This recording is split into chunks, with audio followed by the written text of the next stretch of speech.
Այս տունը իհարկե փորձել ենք վերանորոգել այնպես, որպեսզի կարողանանք ապրելու միջավայր լինի։ Բայց նաև իմ խնդիրն է եղել հնարավորինս պահպանել այն բոլոր բաները,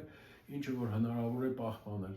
Այդ պահպանված բաներից հետաքրքիր ուրեմն անկյուններից մեկը թուրն է, որը Հովհաննես պապի ժամանակվանից գոյություն ունի եւ չգիտեմ, օրինակ Գյումրիի ուրիշ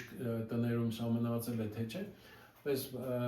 պաշտպանվելու համար է սա նախատեսված, ուրեմն թուրը օրիգինալն է, իսկականն է։ Նույնիսկ կողբենկը։ Ինքը մինչև հիմի անխապան աշխատում է, բանալին ես մինչև հիմա սա է գրբանս, երբ որ թուրը բացում փակում է, եւ դրանից բացի նաեւ այս տեսակ մի հատ հնարավորություն է եղել, որ Այս փայդ է, հա։ Փայդ է, անկյունները մետաղով ամրացված, այն ոնց որ ամրոցների դռների հետևն են։ Հա, այս ճիշտն ասած, ես առաջ անգամ տեսա։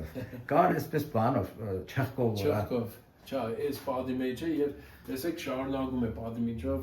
գնալ գալորեն պատնել է լավ մնացել։ Այսինքն հենց սկզբից պատը այդ ձև են սարքի, ոչ թե պատի մեջ թողել են այդ անցքը, որով այս գերանը գնում գալիս է։ Հա։ Այո, եւ պատը շինողներին ինքը նստվածքների պատճառով չի խաթարվել։ Շատ հետաքրքիր է։